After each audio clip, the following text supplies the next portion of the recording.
Welcome back to I Did This. Ah, shit. It's way too loud. Welcome back to I Did This Instead of Killing Myself. Stand-up comedy podcast based in Greenville, South Carolina. My name's David Bakker. It is the week of July 11th, 2022. I'm on vacation. Seems like I go on vacation a lot. I'm in Michigan this week, so I won't even be here, but I'm recording this a week ahead of time on a Friday. We just saw Tony Rock last night. Shout out Tony Rock. I got a T-shirt last year, and I fist bumped him. His hand touched my hand. It's really special. So basically, I made it. That's right. Now, Tony Rock is hilarious. Had a lot of fun last night. And we got another few celebrity comics coming up at the Comedy Zone this week that I'll get to in a second. But yeah, I hope you guys have a great week. I will be back the following week. Oh yeah, quick announcement. The week of the 18th, the episode will not come out on a Monday because I won't be back in time to have it uploaded. So it'll be back on a Tuesday the 19th. So if you're used to getting the episode on a Monday morning, I'm sorry. It'll be up on the Tuesday the 19th. But anyway, I'm getting this week's episode out early for you guys, so you should be thankful. Subscribe if you haven't already. I appreciate it. All right. My guest today, very excited, Will Kelly. Will is a doctor. That's how I think of him first. He's a doctor. That's impressive. A doctor doing stand-up comedy. He's a good dude. He's also the most ambitious guest we've had because he showed up with a costume. So the first few minutes, he dressed up as one of the other comics in the comedy scene. I won't spoil who it is, but he looks like a wizard. So very funny guy. I appreciated him doing that. We recorded this on a Saturday morning, so I was rolling out of bed a little bit groggy, but it was a great conversation. We had a great time. We talked about his start in comedy. He started about 15 years ago in comedy. He started in high school and was doing it kind of on and off, but really loves it and been seeing him more at Mike's here in Greenville. Talked about what it's like to be a doctor. I asked him if anybody could become a doctor, and he kind of said, yeah, if you work hard and if you're reasonably smart. Talked about comedy. And a whole bunch of other stuff, too. Will's a great guy. Get to know him. Follow him at the links below. Check him out on stage in Greenville, and I hope you enjoy that interview. Before we get into the interview, though, here's what's going on this week in local comedy, the week of July 11th, 2022. So tonight, Coffee Underground, hosted by No Expectations Comedy, Travis Thubband, Craig Holcomb. That show starts at 7. Get there before 6:30 to sign up. Tuesday at the Radio Room, 8 o'clock. I think Bill's going to be hosting this week. Show up, sign up, or message Bill for a spot. Also on Tuesday at the Art Bar in Columbia, hosted by Patrick Fowler. That's an 8:30 show. DM Patrick to get a spot before you drive down. Also on Tuesday, the Auditorium in Asheville, hosted by James Harrod, another great mic. On Wednesday, there's a show. This is Ben Jennings' Baby.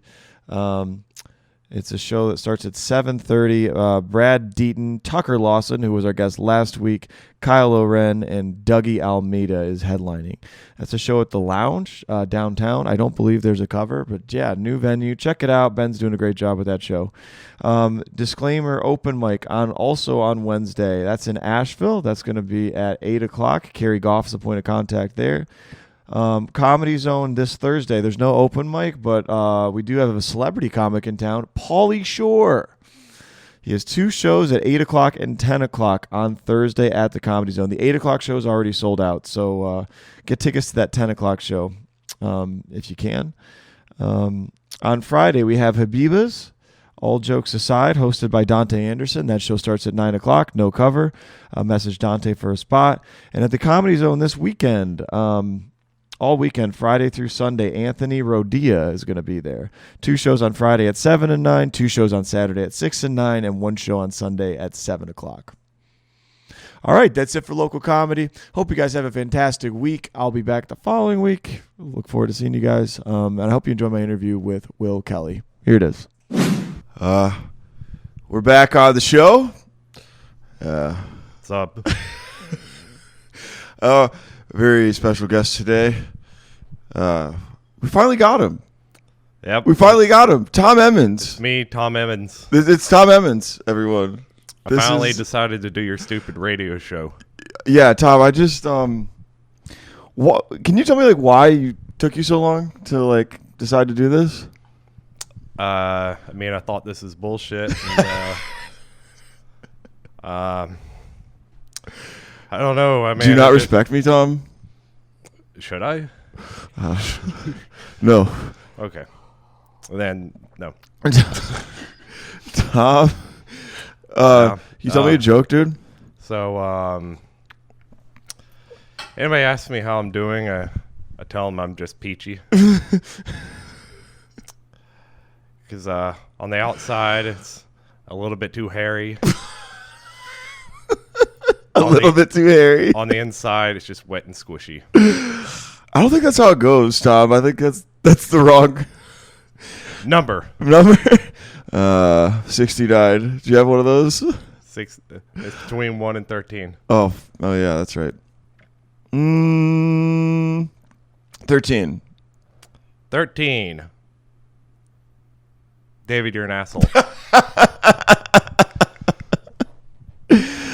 Dude, I am an asshole. So, I wanted to ask you, what do you think about that Will Kelly guy? He's a piece of shit. Oh, right? yeah, dude. I mean, if I had to say like anything about Will Kelly, I think like he's a huge piece of shit for sure. I just think he's really dumb and just really stupid. I think. I know you did this instead of killing yourself. Yeah. I think he should kill himself. Yeah. David or Will? Oh wait, yeah, Will. Yeah. Will, yes. Sorry, it's early on a Saturday. I'm tracking. This is improv. Will. Just kidding. Oh shit! Oh my me god! The whole time. It was Will Kelly the whole time. Now, don't you feel like an asshole? I think so. Sorry to disappoint. Well, that was the most impressive thing that's ever been tried on this podcast before. Nobody's ever brought props before? I don't usually do props, except for the sketch pad. Yeah? Have you seen that one before? I don't remember you doing the sketch pad. Oh, I'll show you some.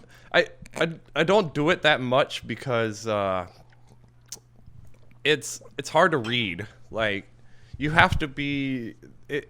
I don't know if you've seen Dimitri Martin stuff before. I had something kind of like that. Yeah, I've seen Dimitri Martin before.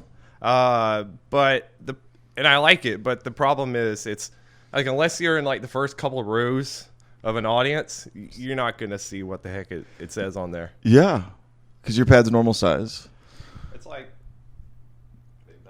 you have to hold the mic to your face. Wait, it's that big? Yeah. I don't know. Yeah. But if I ever had a place with what do you write on there? What do I write on there? The first page is it's just a picture I drew of like an audience laughing at a joke. And there's also like a horse in the background just because that makes me laugh. A horse in the background of the audience? A horse for no reason there. Okay. You'd get it if you saw it. So you drew a picture of an audience laughing and you hold it up. This is a picture of an audience laughing. Yeah, so I can look at it when jokes bomb. This makes me feel better. That's a really funny idea. How'd you think of that? I don't know. It was. Where do you get your ideas from, I Will? think I was in college when I did most of that stuff. Okay. Came up with that stuff. Yeah. Yeah, I mean, people don't know, but like I've been doing stand-up like off and on, mostly off, for a long time. Since college? Before college, actually. Holy shit. Yeah. I did a little mini thing when I was in high school for a church event. Okay. Yeah. What was that? Have you ever heard of something called Salkehatchie? No. I have no idea what that is. It's basically like summer church camp where they go and kind of high school age kids, so you go and repair homes for people around South Carolina and the state. Good for you. It's probably more of a Midlands kind of thing. I don't know if they do it Oh, I guess they do it around here. But anyways, they had a group. At the end of the week, we'd do a group kind of skit or talent show or something. And I had been, on Comedy Central, they used to have stand-up comedy like every Friday night. This was back in like 2003. Okay, gotcha. So when you were like 3 years old. When I was 3? I don't know. How old were you then? Dude, I'm old as shit. This is going to make you feel really good. In 2003, I was in 6th grade. That's pretty good. Yeah. I'm like, we're on the same age probably. Yeah, that's not too bad. How old are you? I'm 35. 35? I'll be 36 next month. Okay. Yeah. Okay. Thriving. 36 and if you can call it thriving. that. Yeah. Yeah. Okay, so the Friday night Comedy Central. So that inspired I used to watch all that because I had no life when I was in high school. Really? What do you mean you had no life? Oh, I mean, I was just a nerd. I was a band nerd. as I told you. Yeah, you didn't mention that. Yeah. But I like to watch that, and that's kind of what got me into doing it. And then after a while, I was like, you know what? I could do some of that. And that was kind of, like, I was a nerd, but that was the way I kind of developed friendships, got to know people, is just being the guy who's telling the jokes. Okay. Yeah. And so I'd watch a lot of stuff. Mm-hmm. And then after a while, I was like, oh, maybe I could just try my hand at this sometime. Yeah. And that was really like... Is that camp that you tried it the first time? Yeah. So what was this? So this was like in front of the whole, all the campers? Yeah, pretty much. And what did you do? I'm not sure I even remember most of what I did. I had a thing about, like, I thought Mary Kate and Ashley were 3 different people. Okay. Dude, that dates me, man. The fact that a Mary Kate and Ashley Olsen reference, and that's an old one. Mm-hmm. God, what 3 else? different people. Who was the third one? I thought like Mary Kate and Ashley. Oh yeah. That's a good joke, dude, because it seems like that. I actually remember every time, like on the Full House credits, because it was confusing because they'd show one character. Yes. But she was played by both actresses, and then it was like the 3 names, like you said, Mary Kate and Ashley Olsen. Oh, I remember now. I had 3 people. That's a funny joke. It wasn't too bad for a high schooler, I think. I mean, I don't know if people would get it now, but yeah. Topical. Is this yours? That's mine. Shit. Okay. Dude, I'm such a horrible host. I want to pause for a second because we're not pausing the story though, but like I was 30 minutes late this morning. Saturday morning. Pretty unreliable. Will you were on time. I messaged you, but yeah, when you didn't reply, I was like, maybe he's going to cancel. And then I like hit the snooze, and then you messaged me, you were here, and I was like, oh shit. Yeah, I was in the car, man. It's good. But Will is a doctor, so he keeps his appointments. I try. Actually, do most doctors keep appointments? Or are a lot of doctors late? What's the cliche? Well, as a whole, I could go on for like an hour about that by itself. But I don't really have appointments myself because what I do You're is internal medicine. I'm a hospitalist. So the good thing about that is, well, the way it works is I get like a list of people in the hospital I need to see that day. And so I can just kind of get to them as I need, as I Oh, so you don't have to keep appointments. Yeah. So I don't really have like an appointment. It's just like, I'm going to get to the sickest person first, or whoever needs to get sent home first, and prioritize my list of who I'm going to see that day. I gotcha. And occasionally have to go into the ER and admit somebody from there. Okay. Randomly during the day. Okay. So I don't have an actual any appointments. I gotcha. But you still were on time for this one, and I was a piece of crap. Dude, Saturday mornings are rough. It's rough. Yeah. I know. That's why it's not that bad. I mean, like you said, it's Saturday morning. Saturday's supposed to be for relaxing. The boys. You heard that? The boys. Saturdays for the boys. I haven't heard that. That was such a stupid thing. That was Barstool a few years ago.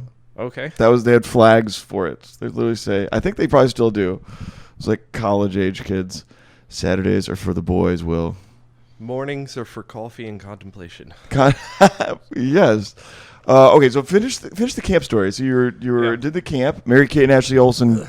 I had bits. I remember now. I had a story, and it was about an experience that happened there at camp with ladies we worked for. Mm-hmm. I'll try to tell it correctly because I haven't thought about it in a long time. So I think what we were doing, we had like an old window, and paint and mess all over it. So we were scraping some of its old paint off with a knife. Mm-hmm. And so just sitting there, working, and it's a church group, church organization you're working with. And the lady who lives there was helping us out. She was doing a little bit of work too, which is nice. She didn't have to do that. Yeah. But the lady who you were helping was helping with the work? Yeah, she was helping out. That is nice. She could have just sat back and be like, yeah, kids, you're my bitches. Yeah, a lot of people maybe do, but she was nice. But anyways, we're working on doing this thing, and all of a sudden, out of nowhere, she makes this comment like, hey, this looks like the knife I stabbed my husband with. What? So, of course, that got our attention. Yeah. So she was crazy. A little bit. Well,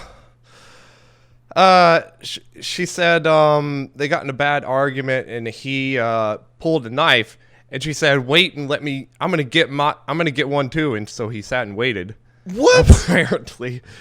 So you're like respecting rules of the duel? You gotta respect your gangster, I guess. I guess, yeah. So she's like, yeah, I wasn't messing around. I went straight for the heart. I put him in the hospital. And we're like, so is that why you guys separated? We're like, no, we stayed together for like 12 more years. We had kids together. So she stabbed him in the heart? I don't know, somewhere or near the heart. attempted I guess to? not the heart, because he would have probably died. But so I used that story. Wow. How did the church crowd respond to that? I mean, most of them kind of knew that story already, but okay. You get laughs? Oh yeah, it did. Oh yeah. Yeah. I had another story from there. Yeah. Go ahead. I don't know if I told this during my stand-up, but so some of the churches around the town would make us like bag lunches and stuff. Mm-hmm. So for a while we were working, so we go church to church. They contribute and give us some food to eat. Okay. So they sent us off with this bag lunch one day from I don't know what church, and they give us sandwiches and snacks and stuff, and these little moist towelettes, which are kind of nice because you don't have stuff to clean yourself up with on site. Mm-hmm. So we're using it and kind of wiping my mouth a little bit, and I was like, my mouth feels kind of funny. Like, what is this? And I looked a little closer. They were hemorrhoid wipes. No joke. Wait, so what's in a hemorrhoid wipe versus a normal? I don't know. It's like antibiotics? I think it's like kind of an anesthetic or steroids, probably. Okay. Yeah. So what does it do to your lips when you rub hemorrhoid It wipes? feels a little numb for a minute. Yeah. Yeah. So I think that was kind of the gist of my beginning in comedy. Yeah. It was I didn't do much anything after that, and then I went to Clemson up there. And am I supposed to look at you or the camera? By the way, I've never done anything before. Dude, it doesn't matter. I normally look at I don't know, man. You, but I've made it all the time. All I can say right now is, I started at the bottom, and now I'm here doing a podcast in a white guy's apartment. Yeah, I'm going places, dude. You've arrived, man. This is like a big deal. This is legit. Anyways, yeah,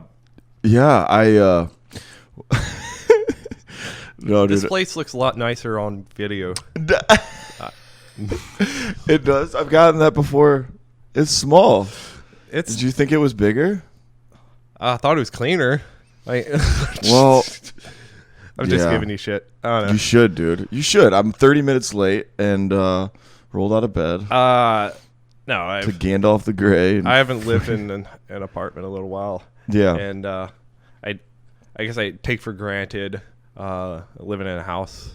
Oh yeah. It would be nice, man. I mean, this is a condo. I own this, so I'll keep it for. Oh, that's cool, man. For good. It's in a fantastic location. Yeah.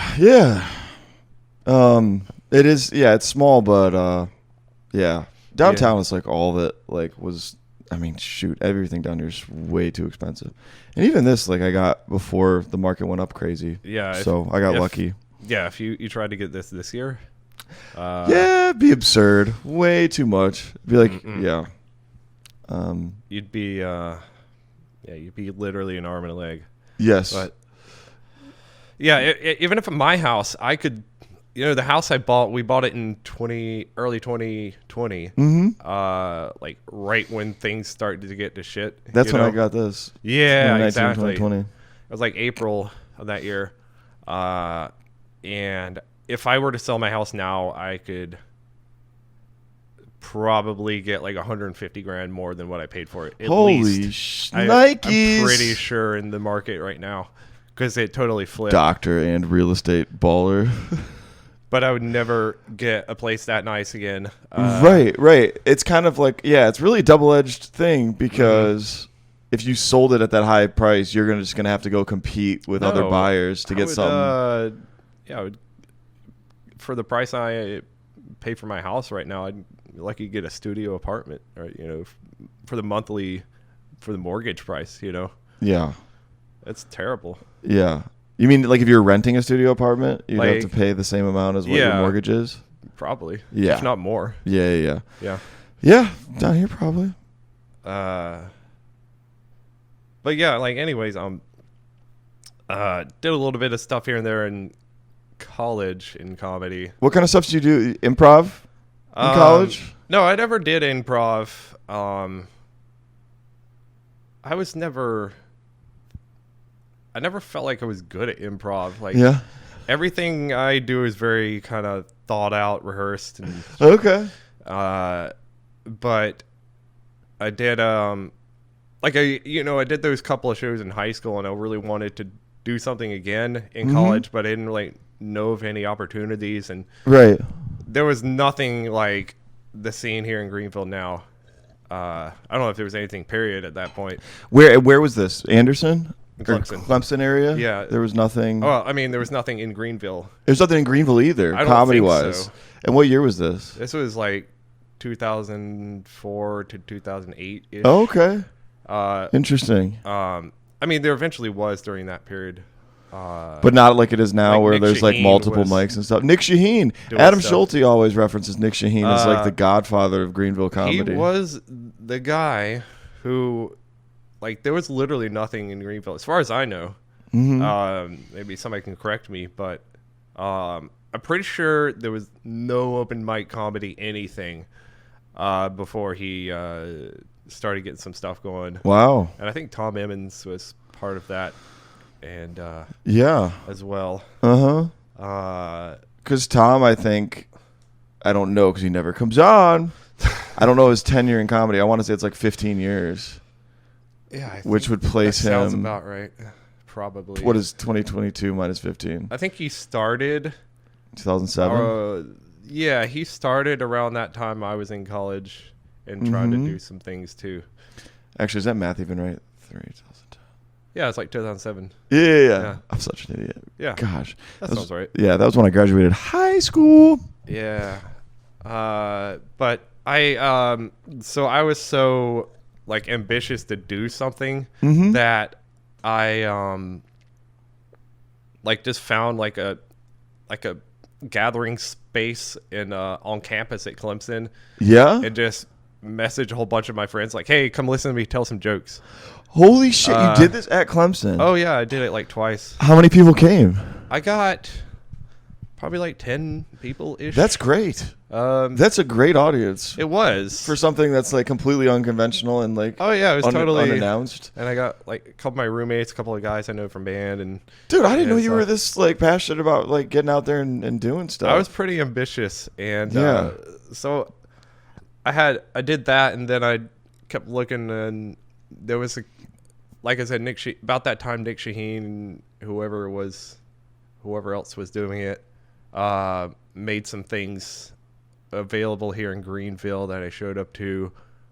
I think we started out, I don't know when Coffee Underground started. Maybe it's probably was about when Coffee Underground was about to get started. Okay. And I remember we did comedy in some dingy bar underground somewhere here in Greenville, and it's one of those, there's not even a stage, you're just standing behind some people at a bar, so you can imagine how well that went. Yeah. And then there's this place called The Gathering Spot, which it's called something else now, that we had open. That was a pretty good gig for a while. Dude, this is crazy. You were around during like the founding of Greenville comedy. You were like going up at this point? Yeah, I did a few. Dude, so like technically, like if you wanted to say, like you said off and on, mostly off. Yeah. But you'd been around for like 15 years. Yeah. Dude. So everyone You are Tom Evans. Everyone thinks Maybe like, you are it's Tom like for this real. Will guy who's, New. maybe doing comedy for like 2 years or so. I was like, no, I've actually for a long time, but Now I kind of feel like really, you're a liar, Will. really spotty. You're good like at jokes and stuff early. So I thought you were just good at that, but you've been doing this a while. No, like very, like if I'm good at anything, it's because I just bust my ass. Yeah. And then, but in college, again, it was like a 40-minute drive, and I was a poor college student, and I was trying to get in medical school. Mm-hmm. So, of course, wasn't available to do a whole lot back then. Yeah. And then I did a couple like talent shows and things, and I had a real good time. They had a Spill the Beans in Clemson. Mm-hmm. Did like this big like talent show, and so I got all my friends to come in, and Okay. we had a like packed house, and it just killed. Really? What did you do? What kind of stuff did you do for the talent show? Had the drawing pad that time. Okay. That's when I first did that. Okay. I should have brought it because I could actually show you what I'm talking about. If you can send me pictures of stuff, I will. I can maybe put them up over the screen. Stick them right here. Well, I can like edit it over. And right there. Right Right there. I can hang them up. Me in college. Yeah, I'll just hang it up permanently. No, You can put it. David's Yeah. gonna be like, "What the hell?" He's like, "I'm not editing all this shit in because he just pointed at the air, man." Like, Oh, are you point? You're pointing at the. Notice this. No. notice this picture of David when he was 14. David's like, Do I "What the have fuck, any man?" of Like, Baby pictures of myself. oh no. Yeah. Well, I want to know what else is on the notepad. So one of the pictures you put up was the audience laughing at your own joke. Yeah. I'll send you the actually I did a video last time I did the poster or the whatever you call it, and recorded it so I can send you the recordings. You can see the whole thing. Okay. Because I didn't like post it or do anything with it because you still can't see really what the hell is on there, but you can see enough to get the gist. Okay. But it was just to answer your question though. There's a bit about products and how they add labels to products that really like don't mean anything, but it's to sell more. Like what? Like a bundle of grapes that says gluten free. Like, of course it's gluten free. It's just some fucking grapes. But so I had. I didn't know that. So I riffed on that, and it was like, What is gluten? Can you tell me what gluten is? it's a protein and wheat and It's dextrose. a protein in wheat. That's why we have a doctor on the show. Actually, yeah. It Your medical training wouldn't make you know what gluten is, would it? medical training. Yeah, you just know that. Yeah, it is. I mean, you learn it in school You learned about because gluten in there's school? a real condition called celiac disease that is truly intolerant of gluten. Okay. And so you have to recognize the symptoms and diagnose it and then tell people, hey, don't eat this crap. How hard is medical school? Do you think anybody could be a doctor? I think, no, to answer your question, but in medical school, like I think most people who are like fairly smart can make it through if they work hard enough. Okay. You know, because I was one of those kids, like, I'm not a brilliant person. Like, I'm not like some guy who got like straight A's in high school and everything. Like, I did well. Mm-hmm. But so the way I made it, like I said, the way I made it through all of that is just from grinding. Hard work. Grinding so hard. Okay. Studying medical school like 11 hours a day. Like just every day, just grinding it out. And so if you work hard enough at it, you can make it. Okay, so you don't have to be a genius. You don't have to be a genius. You don't have to have, like, you have to be like you have to have like a potential like you have to be at least pretty smart. Yeah. But you don't have to be like rocket scientist, you know. All right. So I could be a doctor. I'm just kidding. I don't know, man. It's an act. No, I'm just kidding. I just want to feel like I just want to feel good about marathon. myself. I want to feel like I could have done it. I don't know, man. I could have done it if I wanted to. I don't know what you. I just chose to what you were doing sell to doctors and do comedy and make podcast. You got to be pretty dang. Comedy takes a lot of intelligence. I don't know. It's just a certain type of intelligence. You know. Yeah. No, I agree. I think good comedians are smart. You got to be because you got to. It's interpersonal. Or a little bit self-aware. Intelligence. Mm-hmm. Which is something I'm still developing. Yeah. You know. It's self-aware of you to say. Yeah.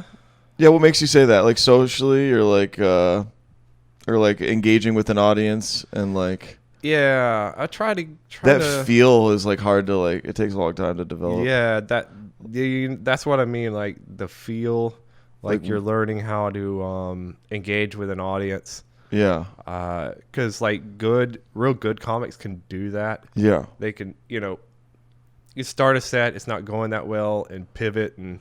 Yeah. You know. Yeah. I feel like I'm still trying to figure that out too. Like consistently, like where you stand right now, like. Mm-hmm. Where's the energy? Are they digging you? Are they hating you? Yeah. You can kind of tell, but to be able to like navigate it quickly. Yeah, because like Brandon Rainwater does that really well. Mm-hmm. With his hosting. Yeah. Yeah, we see it with hosting. Yeah, for sure. Yeah, he'll be able to like basically improvise little things, little conversations with people, and he'll. Who was I talking to? I was talking to somebody about that, but he'll work the whole stage. Yeah. And like be able to move quickly from boop, boop, boop, boop, boop. Yeah. Till he kind of gets everybody in on the show, which is good. Right. Because like I said, I've never. It would probably benefit me to do some improv. Yeah. Class of some sort. Because I'm like an idiot with that. I just kind of have my set. And, if it goes well, that's fantastic. If it doesn't, I'm kind of like. Yeah. You're like, what? Something like that. Oh, this isn't going well. I feel like I do that. Oh, fuck. You don't like me. Shit. Yeah. So I got to be able to get to that. It'd be nice to get to that point where, you have this library of jokes in your head. And you can just pull one out here and there. Yeah. You ever performed in front of an all-black audience? I don't think I have. You don't think you have? Yeah. I was at Habiba's last night. You ever been to Habiba's? I have not yet. Yeah. It was a predominantly black crowd and the energy was different. I have performed in front of all black audiences, but like I hadn't in a while. Yeah. And it was late and there was like a birthday party in the room and there was like a lot of distractions and I was like shit, and like it's kind of what we're talking about with like getting the energy right and like trying to like know instinctively what to do. Yeah. Like My normal jokes would not have worked in that environment. Yeah, there's I like had to talk. I had to do crowd work basically. there's environments like and hope to get laughs off the shit I was saying to them. Yeah, I basically tried to flirt with them. 'Cause it was mostly mostly black ladies, okay. and they were like, they weren't going to give me any pity laughs. They'd be like, "Who is No, this they stupid white boy?" gonna I was like, pull "Fuck." around. I was like, "Hey, ladies, want Yeah, to make out?" there are certain audiences like some audiences like a good like rehearsed set, and some audiences like expect you to be more like in the moment and involving. They want to be involved. They expect to be involved. Yeah, I think the crowd last night, it was authentic in the moment and involve them. Like you had to do that. They don't give a shit about your rehearsed code. They want you to come in, get them going. Yeah. They want And then ease into jokes. Like really almost like without you even. Yeah, you can like ease into jokes after you. They want you to like earn their respect. You know what I mean? Yeah. For sure, dude. And that's fine. Yeah. Yeah. But I've not kind of learned how to do that just yet. Dude, you should just do it. They'd love you. 100%. I mean, if you like just like really awkwardness, then No, it can work. I was gonna say this at the beginning, but like I really like your style of comedy on stage because it's like, I mean, I can get a lot about your personality just to like how you deliver jokes, like there's like a quirkiness to you, and like I could tell like I talk to doctors a lot with my job, and just mannerisms, I can tell that's your day job. and then when you hit us with like savage jokes or like it just fits together nicely. Good. Like your persona. So like I'm a fan of like it's likable, it's unique. I appreciate it. Yeah, a vibe with it. Yeah, I always thought of and I think all black audiences would too, for sure. well, that's good. I'll have to work on Habiba some of these Yeah, days. you come to Habiba's. It'll humble you too, because like again, I've been humbled a bunch of times. Yeah. Yeah. I almost regretted going because it went okay, but I've was been like, in places like that, you know. And I guess there was for a little while we had this thing going on in Anderson for a minute.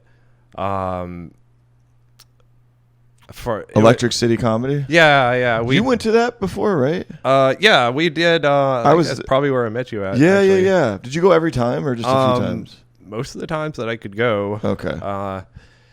But so that went on. That's right, that was dude. I above, totally blocked that out of my brain. Yeah, that was above Doolittle's.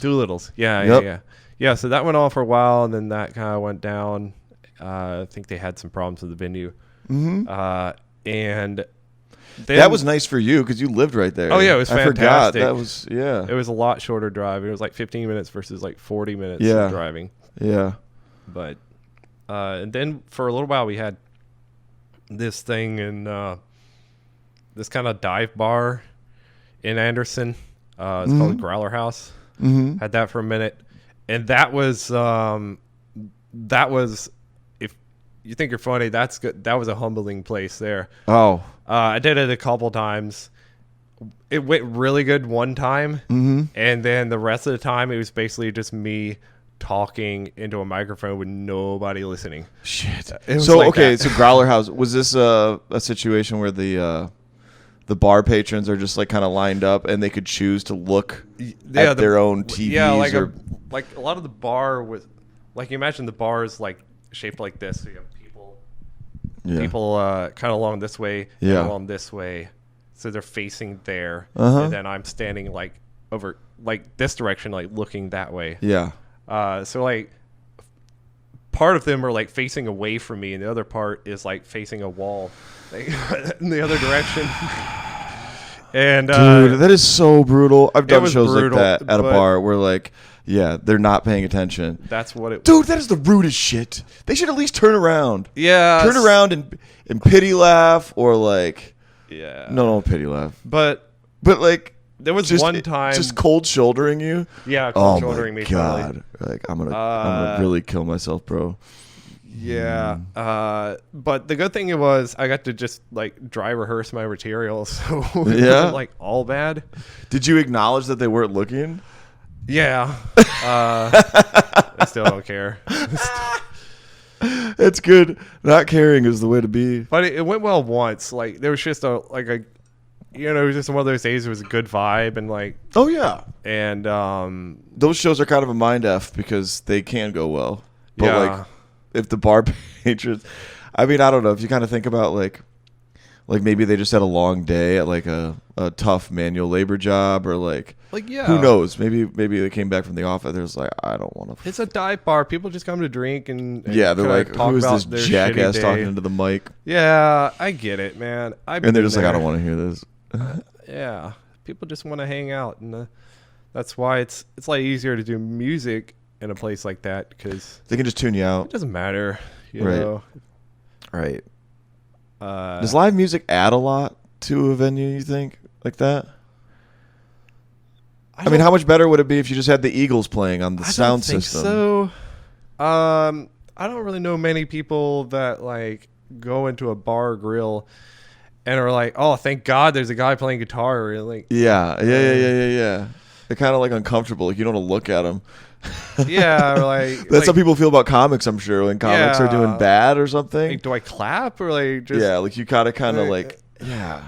Oh, yeah. See, dude, I hate bar shows. Brewery shows are better if it's like a dedicated space for the show and there's like chairs around and they're like not distractions. Yeah. But like, yeah, if you're like optional entertainment and I get to choose between you and the Clemson game or like if the TVs are on, most people are gonna pick the Clemson game. Oh, totally. I don't you or me, I'm saying, but like, yeah. Yeah. Fuck, bar shows. But they'll put hair on your nuts though, dude. They'll make you a better comic. Yeah. Because your give a fuck factor goes down a lot. Yeah, that's what you got to do, man. You got to go to good places and you got to go to bad places because if you just go and like a good venue and people are like always like, haha, you're wanting to like hear what you have to say. With Comedy Zone, you mean? Yeah. I mean, if you go to places like Comedy Zone can be brutal sometimes. Comedy Zone can be brutal. It actually, it's really interesting. Yeah, it's a different standard in Comedy Zone, like compared to like if I'm at Coffee Underground. Coffee Underground, you can get by. You can get easier laughs maybe with I don't even want to say easier because no laugh is easy, but like, but it's a smaller room. All the attention's focused forward. The audience members are more anonymous. They can laugh like anonymously because it's so dark. Yeah, and then. It's a great room for. It's a great room for learning and developing and. I usually Is that how you treat it? Like you take new jokes to Coffee Underground and kind of flesh them out. Yeah, like for me, like if I maybe don't go to Mike's as often as some other folks in Greenville because it's it's just harder to do and more of a commitment for me. So a lot of the time, if I'm gonna make the commitment to come all the way down here, I want to do it with like at least something new that I haven't done already. Yeah. Because I just want to. Cause it's more interesting to me that way. Absolutely. If I don't have new stuff to go off of on Monday, I'm like kind of. I will have something new. Even if it's terrible, I'll say something different. That's good. On Mondays. But, of course, I mean... Not for the full 5. I usually have to go back to old stuff to fill out the full 5 minutes. But, like... Totally. There's usually something I try... I really like when I have something that I'm excited about to try on Monday. It's not... I don't always. When I don't have something, I'm like, shit. Like... Yeah. I like just... Sometimes I'll even say that, like... this is going to be dog shit. But you shouldn't even do that, probably. You shouldn't neg yourself on a set, but... I've tried not. I got into a little bit of a funk where I think we all do when you're just trying too hard. It's too hard. Yeah. So I would kind of go in and out of that a little bit. Where that's kind of part of why I would be so spotty for a long time, is because I would come up with new jokes and do some material that I'd done before a little bit here and there. And maybe some of the new stuff didn't like go as good as I wanted it to. Right. And So again, my mindset would be kind of similar to, going through med school and all that. It's just, all right, just sit there and grind it out. Yeah, just keep coming back. And right? like sit there and or just stare at the screen until you come up with something funny. Grind out the writing. Yeah, with see. writing, I mean. And it doesn't work that way, I've learned. You can't make something funny. You can't make joy out of like bitterness.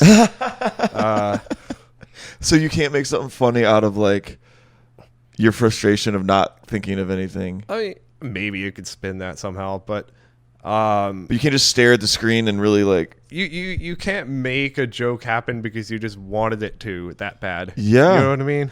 Yeah, for sure. So I don't write sitting down to think of something. I just try to like go out and have fun. Yeah. And have conversations with people and like just way. stuff will happen and then we'll laugh and I'll be like, oh, I'm laughing. Like what made us laugh? Right, you got to write it down there, man. Mm-hmm. You can't wait. Yeah, Jerry Seinfeld has a little metaphor about that. I told it on the show before, and Rory O'Connor frickin' mentioned it the other night. He's such, yeah, you know Rory, right? Yeah, he's such a comedy nerd. But the quote Jerry Seinfeld had was, ideas are like little mice that come in and out of your home, and they'll like go unattended, and like when they come by, you just need to like step on their tail and say, "Oh, there you go," and that's pretty good. And then that's pretty good. It's a pretty good Seinfeld. We gotta like, a lot of people have been hating on Jerry Seinfeld in the scene. I'm like, Jerry is. I have a lot of respect for Jerry Seinfeld, and I like his show. I like watch it most day. It's a nice thing to have on Netflix. I can just watch it. If I miss something, it's not that critical. It's not like a I wonder show. how it's doing. Like if a lot of people are still watching it. I watch it. Yeah, it is a good show. To your point, to like kind of just put on and just have in the background. Yeah, I need that. I need something that's you can just put on and it's not like depressing and super dramatic. Yeah. Like I don't like drama shows. You don't? Okay. Not so much. What's your favorite TV show of all time? Oh man, what is my favorite TV show? God, Seinfeld's up there for me. Seinfeld's good. I don't know. All I can think of is like what I've been watching lately. What have you been watching lately? Stranger Things. Stranger Things? Pretty good. I got to get back into it. Yeah, it's pretty good. I mean, it's not like a groundbreaking TV show, but it's something fun to watch. Well, there's something weird going on in this town, right? Yeah. That's what the premise is? Like aliens or something? Cobra Kai is good. I know that's kind of drama, but that's okay. As much drama as I can. As much drama as you can handle. Did you watch Breaking Bad? I never did. I never watched the shows everybody else watches. I was a weird person. We watched Stranger Things. Everybody, that's a basic I guess that's show. the only thing. Yeah, that's basic. I don't have like, I never got like HBO and I never like wanted to go through the effort of pirating it. And it's too much effort for me. Yeah. I watched a good bit of anime. Anime? I never did that. Dude, yeah. Everybody like a lot of people watch anime in comedy. Good. I don't get it. I don't know. They're just like, konnichiwa. Like, you got to watch like the right things because there's a lot like it's like the stories are interesting. It's like what is it? It's like you can't just say I like anime. That's like saying I like Netflix. Like that's a gigantic category of like crap. Like you could go from like completely like anime. You can go from like completely spaced out like LSD. Like what the fuck am I watching? Shit, right. To like very sophisticated drama, and anything in between. Okay. So, I mean, I think if you're going to try something out, and it would. I'm just fascinated all the different types of people that are into it because you're into anime. Jalen's into anime. Kyle Ren is into anime. Kyle Ren, yeah. I'd say if you were going to start out watching, basically self-professed nerds and something black dudes that's overlap in this area. If you're going to watch something that's not like really freaking weird and doesn't take a lot of commitment, and you'd probably enjoy, I would say watch Cowboy Bebop. Cowboy Bebop. Yeah. It's all. There's only Is like. it on Netflix? Yes, it is actually. Not the live action, the anime. They made a live action, but it's not as good. Okay. There's only like 20 episodes in the whole series. Mm-hmm. And it's just about like. Did you ever watch what's it called? Firefly? No. Anyways, it's about just bounty hunters in space. Okay. But there's a lot like it's very. I liked it because the music is like such a big part of it, and you know I told you I grew up in band and stuff. Uh-huh. So the music of the show was very well written and very like well woven into the story. I gotcha. And it's So they put a lot of effort into these productions. yeah, and it's not like it's not like some wacky ass shit. It's like a drama that just sci-fi drama. It's not corny because it's like cartoon characters and like crazy like whoa like no, it's like people shooting each other and Okay. falling off a cliff and like okay. getting stabbed through the shoulder with a sword. Like it's like This is probably just an acquired taste, I don't know. like sushi. Yeah, Some like people, sushi. it's sushi's food. It's just Yeah. different kind of food. Yeah. It's fresh and a different. You like sushi? It's raw fish. Yeah, I do like sushi. It's good. Yeah. I couldn't get my parents to into it. Are they from here? Well, they live in Anderson now as Yeah. of like 2 months ago. Okay. But they Where are they from originally? where I grew up is Lugolf. They were like Camden, Lugolf. I have no idea where this is. Is it in the state? It's in South Carolina. Okay, never mind. Yeah. Well, I just meant like their kind of- their cuisine. I mean, sushi's not really big here. Oh no. Well, In Greenville, we got some nice it's places. definitely not big out there. I'll tell you that. Yeah. I mean, I lived in a town with like literally 2 stoplights, and That's where you grew up your whole life? Yeah.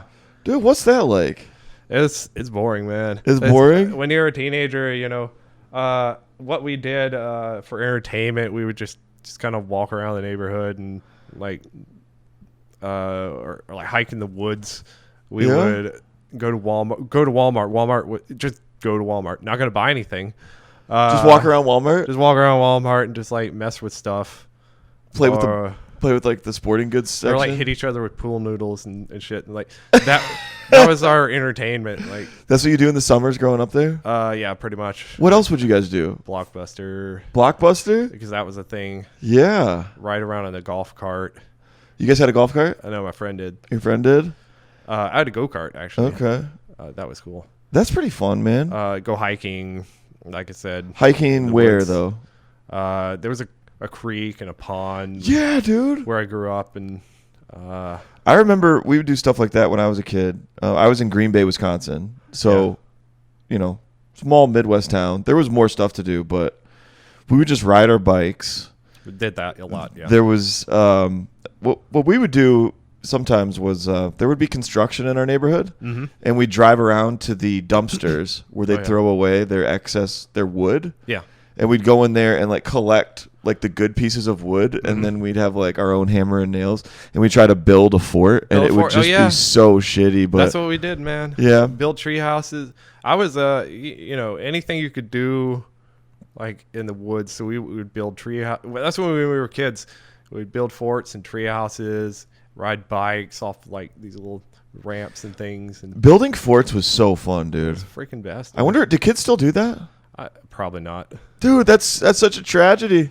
Yeah, man, you kids nowadays, they got all this entertainment and Yeah. inside the house, and I doubt like most parents would let you just let their children just kind of climb up in a tree and start nailing boards to it. Yeah. You know? Well, we'd build forts on the ground because we didn't have a lot of Oh yeah, we did that. woods too. behind my house. But Yeah. the other thing we do was the Pepsi Points Challenge was going on. I don't remember that. You remember that? No. Oh, well, it was like Pepsi, Mountain Dew, any Pepsi product. You'd like take the cap off and look, and there'd be like either points or like you'd get something free from the gas station. I think I remember that now. And like we were just kids, so we would like go in the dumpsters and look for like old Pepsi bottles. I would have probably like, done something like that. We'd too. collect them, and then we'd ride our bikes to the gas station, Yeah. and then like get stuff. And Awesome. that was really fun. We'd go to the there was a college campus nearby, and it would be summer, so there wouldn't be students there. So they'd have like bike trails, and like there was a golf course, and we'd go into the college campus buildings and run around and get yelled at by security. And Nice. but yeah, that was the kind of stuff we did when we were. That's not bad. Yeah, like a little Stand By Me action. We never found a dead body though. Oh, that's too bad. Or like in Stranger Things, don't the kids like go out and have adventures or no? Yeah. Yeah, I guess we would been something like that, obviously without the monsters. Yeah. But yeah, I like, I like to find like animals, Yeah. So we would You find torture them? It depends on what you call them. I was kidding. Oh, we weren't. You're like, yeah, we kind of. No, we weren't like trying to torture any animals, but if I like put a frog in a bucket with some leaves in it, that's, I'm not trying to torture him On purpose. I thought I was doing him a favor at the time, but This frog is like, what the fuck? looking back at it, it was I'm in this probably pretty plastic shitty, cylinder with like a leaf in it. What the hell? Kill me, dude. Yeah, like frogs and lizards and snakes. Oh, and yeah, dude. turtles, fish. Yeah. All about the wildlife. Yeah, we would go. My friend Ori, they had like a creek nearby their house in the woods, and we would go there, and they would make like these javelin spears. And we'd find these big fish that would like accumulate in the streams at different points, and we try to like spear them. Did you ever actually get one? No. I was like, I would have been impressed. No, we didn't actually get one. We did the old, fight each other with large sticks, Oh yeah, like kids do. yeah. Yeah, you did that. Maybe a little bit. The one that I remember more though, this was like my first adrenaline rush / breaking the law kind of situation.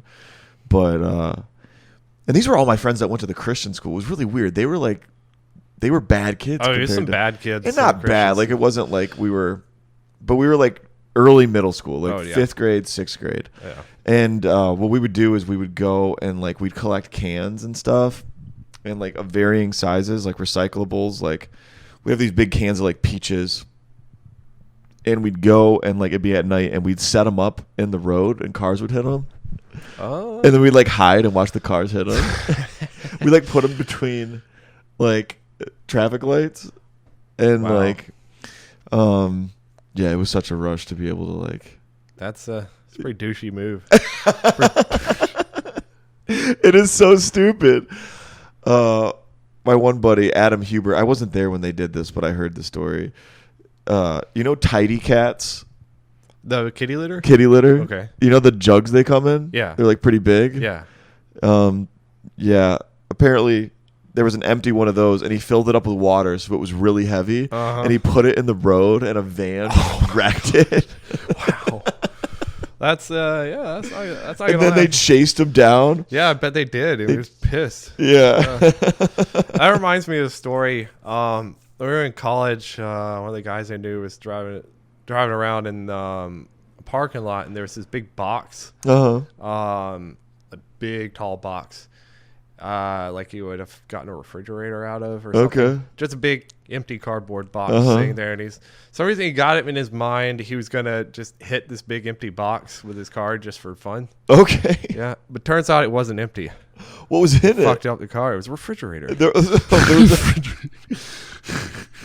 well, maybe something else was in it. Maybe- That was just legendary stupid. Oh my! How fast was he going? I don't know, man, but enough to. Probably fast because he Enough thought it to was fuck empty. out He the probably was car, like, "Yeah, I'm gonna like hit this. I want to." Yeah, if you thought the cardboard box was empty, you'd want to hit it faster than slow. Legendary stupid, man. Oh my gosh, dude, that would suck. I got one other story for you. Yeah. While we were in high school, here's another thing. So I was working on it. I was thinking of using this sometime, but maybe Stand up? Yeah. And, just a story. And it's why you should never raise your children in a small town with nothing to do. Okay. Because they'll develop a game called truck tag, like what we did. So we were out camping at the woods at this park. There's a bunch of dirt roads and stuff going through it. Uh-huh. I don't know how the heck we came up with this game, but it was called truck tag. and it's about as stupid as it sounds. So it involved 2 trucks on a dirt road. It was like there's a person sitting in the back in the bed of each truck. So the object of the game, one truck gets like, I don't know, 10-second head start, and the other truck tries to chase him down the road and corner him somewhere, and then the person that's in the back gets out and tags the truck, and then the pattern repeats. Okay. Yeah, so the truck I was in ended up going off the road and hitting a tree. Oh, shit. And I was the idiot in the back. In like the bed of the truck as it hits the tree? Yeah, I was in the bed, so like, you know, the back windshield's like right here, and I was sitting like this. So I think my head went through the windshield. The back the back windshield. Yeah. And I got a good little scar. Oh, that's where that's from? Right there. Nice little scar. That's where that's from? Yeah, probably should have got stitches. How old were you? 16, 17. Truck tag? 17. Oh my gosh. Yeah. Yeah, that's brutal. We also did drive-by water balloonings. Okay. Yeah. Yeah, that's good. One of my friends got hit by a truck doing that. Yeah. I don't know why. Does that hurt if you water balloon somebody going fast? It wasn't like we were going that fast. It was like, 15, 20 miles an hour. Yeah. So it's not like it was going 55 and just wham in the face. Yeah, for sure. One time we were coming back from a football camp. We were much older at this point. I think we were closer to high school. And we had like this slushy. And my buddy Dan was in the passenger side of the van. And there was a bus coming the opposite direction. And he skyhooked the thing over the car. And the other bus hit it. And it just wrecked their, like, and the bus was like, there was no way to see it coming because it was coming in the opposite direction. Man, you guys throwing shit at cars, man. Yeah, bro, we just like throwing shit at cars. This made you feel so alive. It does. I understand why criminals do it, Yeah, man. There's an aspect of it that's like, I don't know, just exciting. Yeah. But that that truck tags that story. I don't know. I don't know if I ever told my parents what actually happened there. So if they're watching, they probably just found out that you were truck tagging. Oh, yeah. They didn't know. Well, what did you tell them? We told them that. I think there was a deer or something in the road, and we tried to miss it and hit a tree. Okay, but that's not really what was happening. I gotcha. Interessante. I'm too old to get in trouble now. Too old to get in trouble? Yeah. Yeah, too old. We gotta watch the clock. No, I was just seeing. It's almost 12. Yeah, I'm good. Yeah, I'm good. Comedy-wise, you said Comedy Zone is. We should get back to comedy. Let's get back to comedy. It's a comedy show. Well, you made a comment about that. I wanted to hear about more of what you meant about Comedy Zone. Comedy Zone can be brutal. I agree, but I wanted to hear why you think that. Well, see, Comedy Zone. See, people paid to be there. Yeah. See, you ain't getting no pity laughs. That's kind of the vibe, and that's fine. That is a good point that they paid to be there. Yeah, if they're like, this better be good. Yeah, if you're gonna be a real comic, you need to. That's the kind of place you need to be able to perform. You need to be able to do well there. Yeah, you need to be able to do good there, and plus, there's a lot more inebriated people. You're much more likely to get heckled over the course of a night. Yeah. Especially when it gets to late in the lineup. Which, like that last Thursday when we were there was a certain audience member that was quite into speaking their mind. Yes. During the event. Yes. Yeah, dude. Comedy Zone. I think that is the dynamic, and it's so silly that that's. I guess doesn't occur to me more obviously, but yeah, they freaking paid to be there. Yeah. And it's also interesting, the difference between an open mic night and a booked weekend show. Yeah. Because as you start to do more, Brandon will start to be okay, maybe you're ready to do a spot on the weekend, and it's a whole other animal once you get a bigger audience there too. It's it's just kind of a different. You need high percentage. easy. I don't know. Easy. I don't know.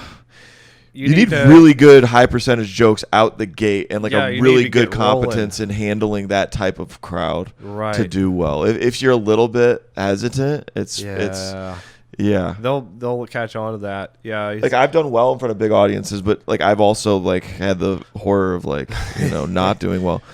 You know, so there's like different kind of levels of like competence. I feel like you kind of have to like go through. Yeah, and Comedy Zone's a little bit of that, like what we talked about before, where the people kind of want to be a little bit involved in the show too. Yeah. Especially that's kind of set. That premise is kind of set by the host. A little bit. If he's engaging with the audience or not. Yeah. So like I said, Brandon Rainwater, who's very good at engaging with the audience, he'll go up there first, and that's what he does. He's engaging with the audience. And then if you follow that up with, I'm just standing still performing dry material, it's a different dynamic. Mm-hmm. And again, there's nothing wrong with that. Right. Nothing at all. In fact, like I said, a good comic, I think the mark of a good comic is how well is he engaging with the audience. Yeah. And creating a relationship with them during a show. Yeah. But there's a little bit more of that, expected of you compared to like Coffee Underground, Radio Room, whatever. Mm-hmm. You know what I mean? Absolutely. Yeah, I feel like Comedy Zone is more of like a showcase stage, and you can't screw around there. You gotta just pop, pop, pop. Yeah, you gotta keep the hits coming, man. Keep the hits coming. I do love Comedy Zone. It's I mean, it's a blessing, it is a blessing to have a comedy club here. That was the first stage I ever went up on. Really? Yeah. Yeah, that's great. Yeah, it was almost 2 years ago. That's good. I don't know. If I had known what I know now, I probably wouldn't have picked that as your first go-to. Correct. It's a tough place to start. First time. Mm-hmm. There was a girl that doesn't even do stand-up anymore. I wonder where Ellen is. I should text her. Yeah. I don't know if you ever knew a girl named Ellen Maloney. I don't know if I met them. She went out to Colorado for a little while and kind of came back. And I don't know if she's still in the area or not, but she was the first person I met that introduced herself to me as a comedian. And I was like glued to her. Cool. I was like, holy shit, you do comedy? That is amazing. I was so blown away. And then during COVID, like the springtime, we talked a little bit, and I kind of hung around out of like, I kind of want to maybe try a mic when this thing clears up. Yeah. And she sent me a text about Comedy Zone the first time it was opening back up, and I said, okay. And I signed up, and oh my gosh, I had nothing. I had like 2 little ideas. That's fine. That's where you start. You got nothing when you start. Yeah. You're still a baby. Still a baby. But still feel like a baby. Yeah, me too. I'm like a toddler. That's what somebody said. Like your amount of years in comedy is kind of equivalent to your development as development as a human in age. So I'm 2 years old. I'm a little baby. Yeah, I'm starting to say a couple of words. Like I said, and starting to walk. I was in and out of it for a while, but collectively, I haven't done enough to be more than a toddler either. Yeah. Like I said, like very like tiny bit in high school, a little bit here and there in college, then nothing during med school or residency. Mm-hmm. I mean, there's nothing that'll suck the humor out of you more than studying for 10 hours a day. Oh, yeah. You probably needed it. Yeah. I had Tucker Lawson. Yeah. And, I just realized he's a lawyer and his last name is Lawson. I didn't make that connection during our interview. It's a good name. I'm son of law. I'm son of the law. I'm a son-in-law. I'm the law, son. I'm the law, son. Yes, sir. I'm a son-in-law. Lawson and Lawson. Yeah, if Tucker has like a son and he also becomes a lawyer, it could be law, son. Lawson and Lawson. Son. Lawson and Lawson. Prosecuting attorney. My Lawson, my son is a Lawson. Yes. And he's also a lawyer, so he's a law son. This is ridiculous.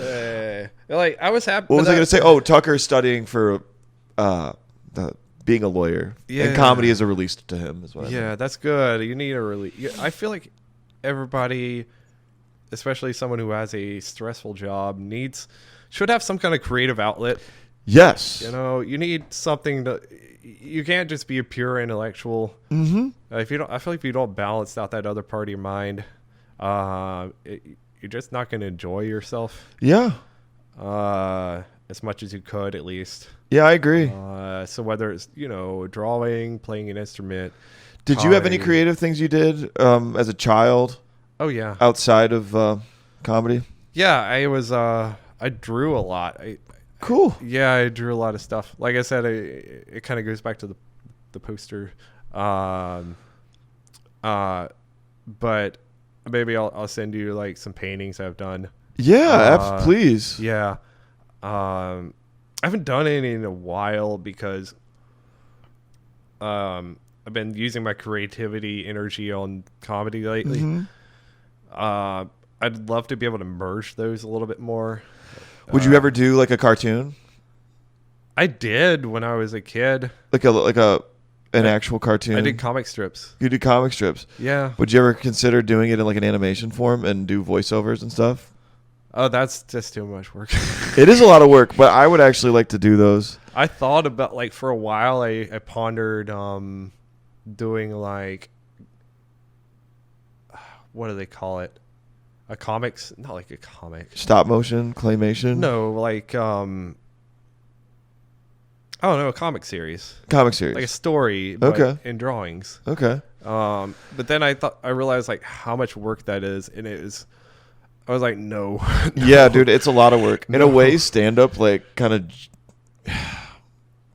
it spoils you in terms of, like, compared to other creative stuff. Like, it is, like, painful if you fail at it, but also you can, like, go up with nothing. But yeah, you can go up and do something. You can test shit out so fast. Yeah, I can think of something now and perform it tonight, Right. Whereas if I wanted to draw a storyboard, that would take like 3 weeks. Yeah.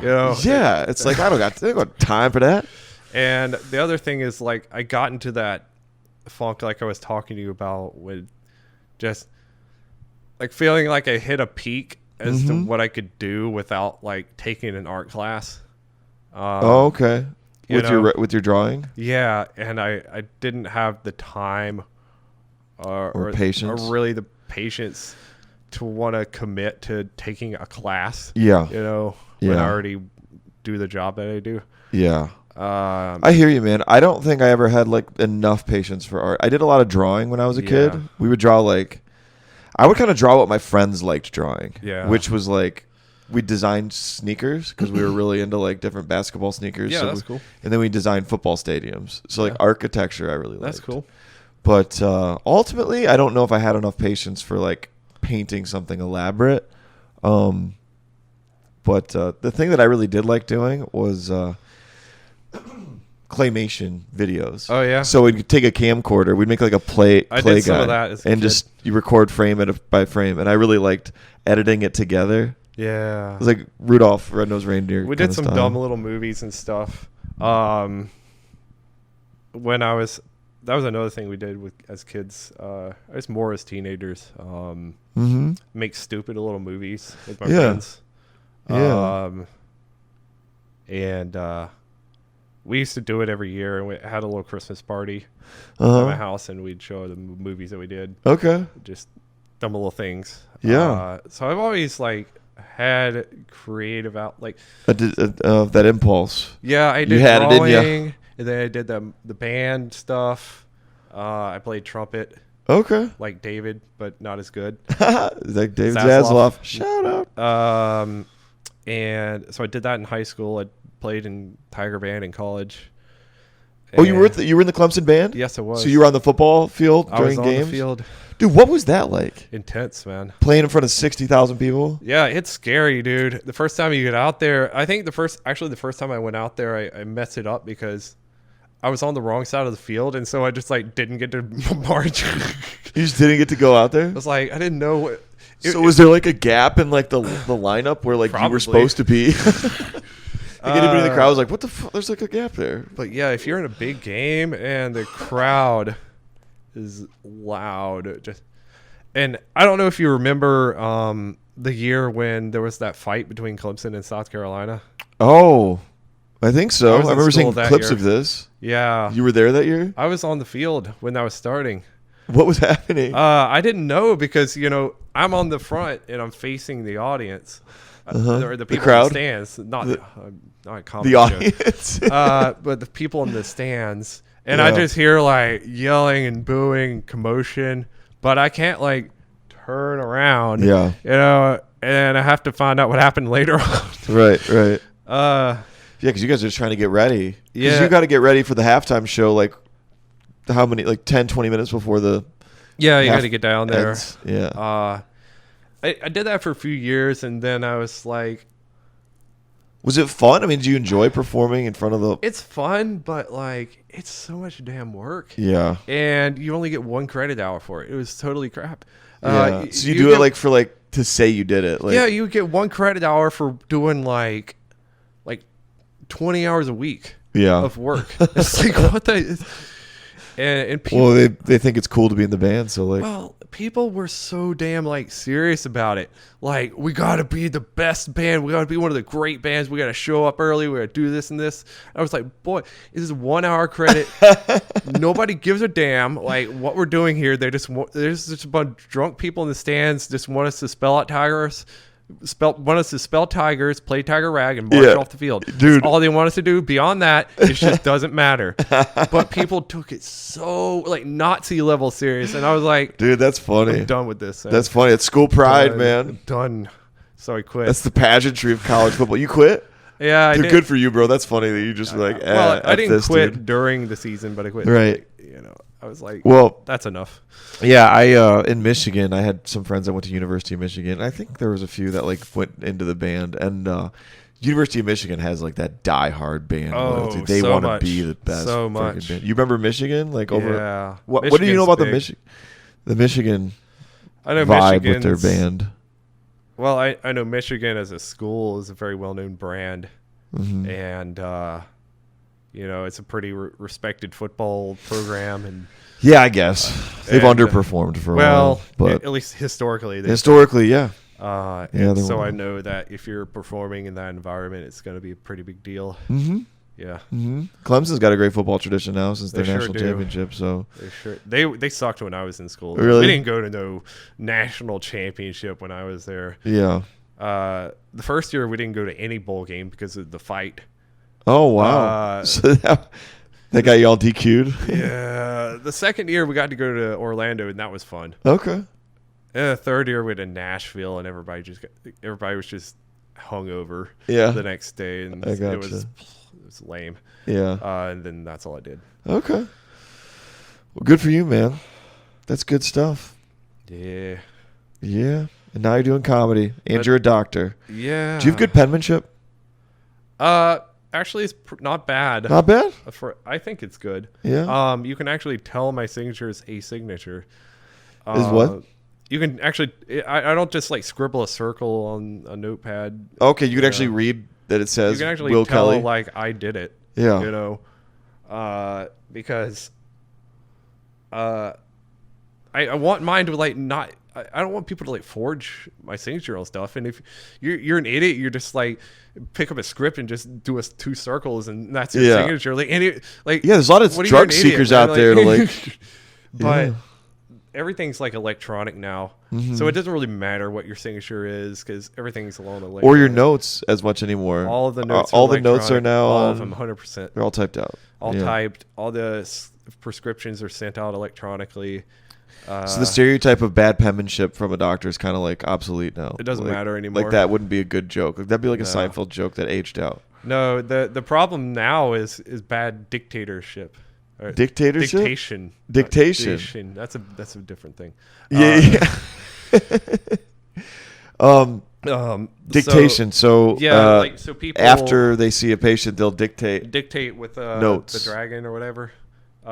It's just you dictate and it writes as you're speaking. Put the mic closer though. It dictates As it writes as you're speaking. Oh yeah. into it. So how does it go bad for doctors? Because it says a bunch of stupid shit that you didn't actually say, but that's what it thought you said. Okay.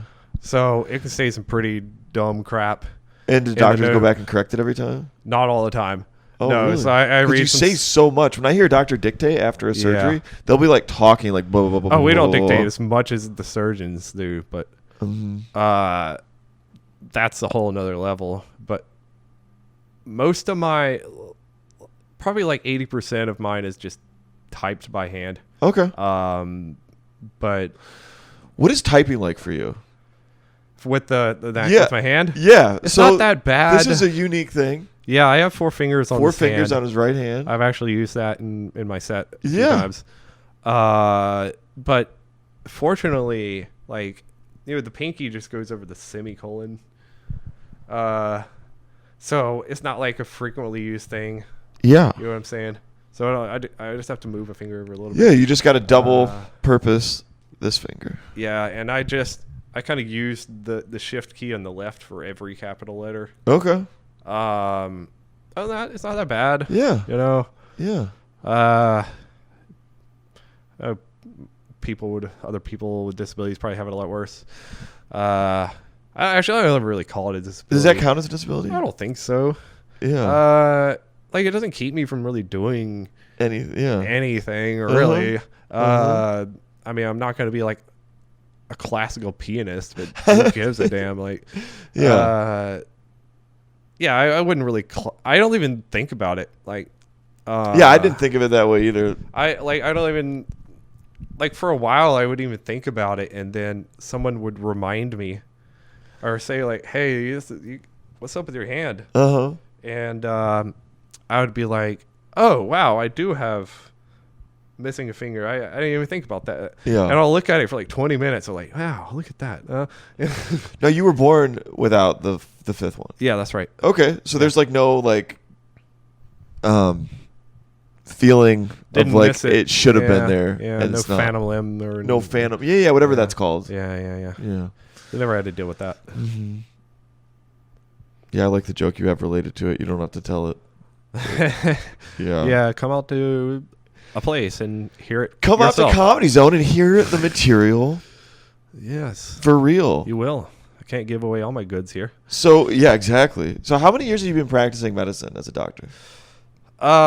If you count residency, let me think.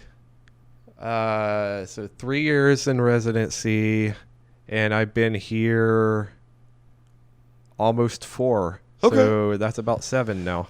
Are you enjoying it? It's good. It has its ups and downs. And at times it gets overwhelming. And other times it's kind of sit and wait for something to happen. It was wild during the pandemic and for a while there. Because that was obviously all hands on deck. So you were pulled in to treat COVID patients? Is that what? Yeah, I didn't really have to like go in against my will or something, when I didn't want to be there, but I helped out when I could on my own volition, basically. But there are times where, I was seeing like so many patients and it was kind of like day in, day out. You're going to see like so many people and it would just wear you down and get burn you out for a bit. Yeah. Lately it's been better than that though. But like I said, I could go on for hours about the problems with American medicine. What's the biggest problem with American medicine? I think there are 2 parts, and one is that it's just not affordable and accessible to people like it really ought to be. And 2 is that it's a money-making, money-driven business, and it also really, really shouldn't be.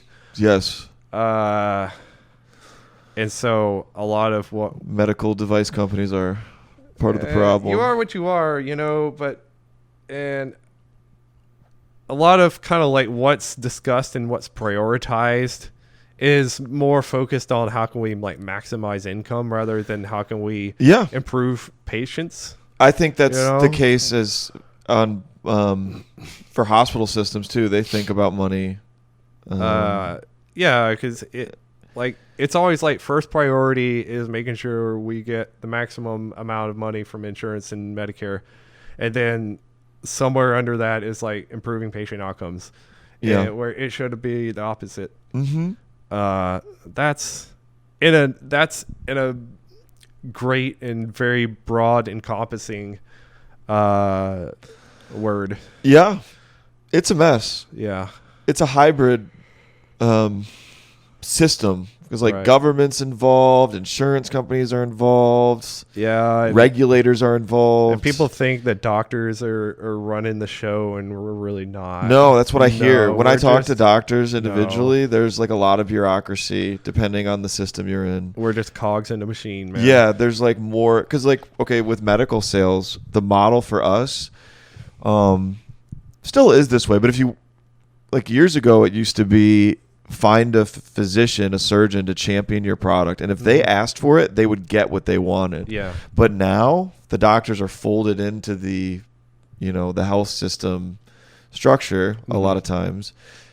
And they'll get what they want sometimes, but sometimes it'll be like, no, we got to go to this committee, like it's going to be vetted, like so surgeons they'll still fight for stuff, but they don't fight for everything. Like they used to just get whatever they needed. Yeah. And we were just like, okay, I just got to get Dr. Smith to like me. And then, now you got to get Dr. Smith to like you. Plus you got to get the administrators to like trust you and know that it's of good value. And like, Does all this stuff. doing that translate into being better at comedy for you? I don't know. Because you got to be Hopefully- personable. Yeah, you have to be personable. You have to kind of be a chameleon in terms of like, because all the personality types are different. A surgeon Yeah. personality type is way different than like an administrator or like Yeah. a purchasing or a person manager or a person at a bar. Yeah. Yeah. So kind of. I mean, it makes me like, I don't know. I just try to be myself to all the Yeah. people, but well, here's where I think it does help. And maybe comedy helps with my job too. Like you want to be able to tell when you're losing someone. Yeah. And like you want to be able to like keep it short if you need to. Yeah. Or like if they're like talking to you, like, okay, we can have like a personal conversation for 5-10 minutes. But it's like having that self-awareness to like know when to bail on a convo or when to like or like how to get a concise message out to a surgeon. That's what it is, I think. Because a lot of times I got to give a message to a surgeon at a scrub sink and they only have like less than 20 seconds For me, to hear what I was it's going to say. Yeah, it's the same thing. It's like if I'm communicating to one of my colleagues or specialists, I want to get that message across in a timely manner. I don't want to just a bunch of nonsense and side material just put in there. You want to get your message in there. You want to get the point. Yeah. And that's the same thing in comedy. Yeah. 100%, dude. You want to get through that setup streamlined as possible and get to the punchline. That's absolutely you can feel that. It's like you kind of have that stopwatch in your head when you're on stage like fuck, it's getting too long. I haven't heard a laugh. Time in the setup. You lose them. Yeah, I'll bail on something if I don't. Well, yeah. Now I try to like think of a laugh in the setup. I want the first thing I say to like get a laugh if I can. That's good if you can work some of that in there. I always think of like my jokes when I think of a funny concept to me, and it's like a sculptor has a piece of clay. Like I have this concept, and I know what I want it to look like, and I'm gonna try to chip at it until I get it to look like something that's presentable. Yeah. Into a joke, and maybe it will turn out that way. Maybe it won't, and I'll just throw it out. That's the way I thought about joke writing. For sure. I still have a problem with like the technical structures of joke writing. Like, I don't know that I like sit down and think about the structure of a joke before I write it. I think about the funny idea and then try to build in little triggers later. And I'm still not even sure exactly how they're working. Like, I don't think mechanically when it comes to joke writing. I think about a funny idea and then how I'm going to approach it. Like I have a place where I want to be. And I just figure out how to get there. Yeah. You know, what angle am I going to Yeah. use to get there? Yeah. Where the laugh's going to be. I need to figure out where the Yeah. laughs are supposed to be. Yeah. But also, yeah, I'm just not as. I thought you might be more technical in joke writing than I am. I might be. I don't know. Which is great. It's different. I mean, like, I probably just need to like freaking get better I at see that. you got the comedy Bible. And I do. I didn't get that. through it very far. I had it on I couldn't audiobook. apply it. I had it on audiobook, and I didn't have to like sit down and read something. Uh-huh. Just put it on while I'm driving. And yeah, it was too technical. It was like, I guess it would work for some people, but it's part of. I think it made me better in some ways. Like, I kind of learned more of like the structure and things. But when you do actually and go not to do. make your own, But like when material, you're actually writing jokes, it's just you're trying too hard if you're gonna do it by the book. Yeah, you're trying too hard. I agree completely. And it's not gonna it's not gonna be as good. No, it's not gonna be. It's not gonna be your organic. real self or organic. Yeah, it's gonna be like too mechanical. There A plus B equals C. It's like, yeah, it's not there like has that. to be some serendipity in there. You know, serendipity. yeah, Yeah, it's a good word. right. Yeah, you're smart, Will. Serendipity. I haven't used that one in a while. But You yeah, you probably got to go, huh? probably gotta go. I can got tell. stuff I gotta See, do. I can tell. I'm trying to read the. You know, you read Yeah, it. it's like I'm bombing in front of a doctor. No, you're not bombing. I'm just thinking, like, I told my family I was going to do something this afternoon, so I don't want to hold them up. I'm such an asshole. No, it's not your fault. No, it is, because I was 30 minutes late. But to be fair, I'm a piece of shit. So Don't listen to Dollar Store Tom Emmons. Dollar Store Tom Emmons. Yeah, dude, I appreciate you coming, man. I appreciate the effort with the Tom Emmons. I don't know. I remember you saying something about Tom's never done it, and he thought He it was hasn't. stupid. And I was like, I'm going to use that. Yeah, dude, I wonder what. So, like, you knew Tom from back in the day. Yeah, for a long time. Yeah, are you guys buddies? I talk to him now and then. Acquaintances, kind of. Yeah, he's a nice guy though. Oh, for sure. Hope he's he a quiet guy. I hope he's not offended by what I did. I don't think he would be. No, because No. I don't think it was negative at all. No. We love Tom. Hey, Tom's a great guy. Tom's a great guy. Yeah, he just doesn't do the podcast. That's the only negative thing about That's him. okay.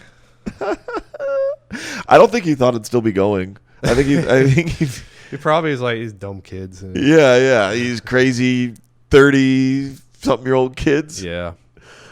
Dude, I saw a picture of Tom in his wedding photo. Did you share that? Or did you see that on Facebook? I don't know. Dude, he looked like a badass, bro. I bet he was in the military though, right? He was like jacked and like didn't have the full beard, but he had like Yeah. these like Oh, yeah, I chops think I've on seen him. pictures of him as younger, and yeah, he's not somebody you want to mess with. Dude, he swags, bro. Yeah, Yeah. for sure. Yeah, he's not somebody you want to run into in a dark alley or No, sir. on a motorcycle. He kind of looks like he... Does he ride a motorcycle? I don't think so. But, You know, he has a leather jacket. He could. I've never seen the vehicle. I don't know what he drives. You know, see, we know the I answer. don't know if he drives We know the answer to anything. all these questions if Tom would just come on the I damn don't know podcast. if he's a wizard and he just appears when there's a comedy show. Or Dude, yeah, what if something. Tom was like this spiritual entity? I mean, He does read a lot of Bible the verses. the getup I got was literally a Gandalf beard and hair. Yeah, that's what I said. I was And like, it's yeah, not look, he's far Gandalf off the either. Grey over here, bro. Yeah. Well, I'm glad you at least got to check out the farmer's market, coming here a little Yeah. early, getting some scones and Not everything. too bad. Nice And, place, Greenville. Yeah. A lot nicer than where I grew up. Yeah. I like hearing about your town a little bit. It's good Yeah. stuff. That's nice. Good stuff. Well, dude, thanks for coming, man. Appreciate it. You want to shout out anything? Social media? Yeah. Instagram is WillKMD. Will K, MD. And He's a doctor, Yeah. but he's married. And my website is wheel.com. What? Yeah, did I tell you about that? I No. just built that. Oh, hell yeah. Is it for comedy? Yeah, the comedy site. How does it, what is It's that? I know it. You get the joke if you've seen my bit before. It was I know somebody's a redneck if they say my name with 2 syllables. Wheel? Wheel. Wheel. Wheel.com. So Be sure to it's check out Wheel Comedy. Wheel. WEEYUL. It's spelled just like it sounds. That's a hard name to. That's a hard. I know. Looking back at it, I was like, oh, I shouldn't have called it that. But Well, I regret the name of this podcast every day. So it's like way too long. it's too late now. Yeah, agreed. I got the domain. Yeah, that's fine. Make it your own, bro. Yeah. It'll work. Okay, so Instagram and Wheel.com. wheel.com. Check it out. Anything else? You got a Twitter, YouTube channel? I kind of I'm not really. I haven't really built anything on my YouTube channel. Okay. But if you go to my website, you'll see some clips that I did on the website. Okay. That link to YouTube. Okay. But I haven't really built a YouTube thing yet. Yeah. Well, dude, that's awesome. Well, thanks for coming on, man. Thanks. Everybody should watch Will. Like, seriously, you're super smart. You're quirky. You got a unique point of view, and and you work hard at joke writing. I love it. So, do what I can. Yeah, man. Excited. All right, buddy. All right. Thanks for listening, everybody. Peace. See you next time.